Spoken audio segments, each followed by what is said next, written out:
This man buys a plane ticket every day, but never boards a plane. He just sits in the airport terminal and watches TV. He is actually scared, but one day when the sports channel host suddenly fainted on live broadcast, and as the camera switched to the match, everyone on the field collapsed to the ground. That's when the man realized he couldn't waste any more time. He had to get out of there immediately. Without any delay, he pushed a security officer until he fell. He grabbed his rifle and ran towards the departure gate like a madman. People around him started shouting at him, thinking he was a terrorist. At the same time, the flight attendant began to sense something was wrong outside. He hurriedly tried to close the cabin door, but it was too late. Demo, di ba di ka? At the passengers were terrified seeing the armed man. The man pointed the weapon at the flight attendant and said, "Close the door right now, or I'll shoot." Reluctantly, the flight attendant closed the door. Now the man was running towards the cockpit. He was scared, but tried to stay strong. He attempted to explain to the captain that if the plane wasn't flown before sunset, everyone would die. However, the captain didn't understand anything. At that moment, the air marshal started knocking on the door, distracting the man. The captain took the opportunity and tried to seize the gun, but it went off and the bullet hit the captain's hand. Said the captain co-pilot,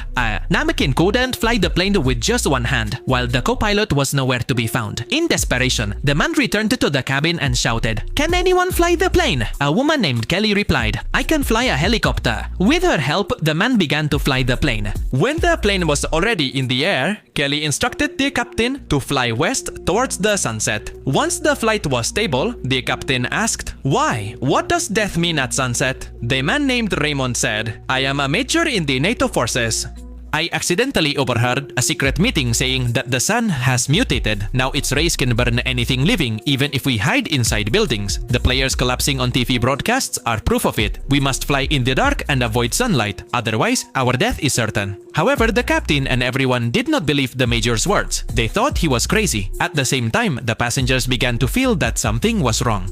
Everyone was anxious. To avoid chaos, the major raised a gun and asked everyone to be quiet. But a man secretly seized the gun. He pointed it at the flight attendant and said, "Lock this madman in the bathroom." The major said, "I'm trying to save you." But the man only saw him as a terrorist.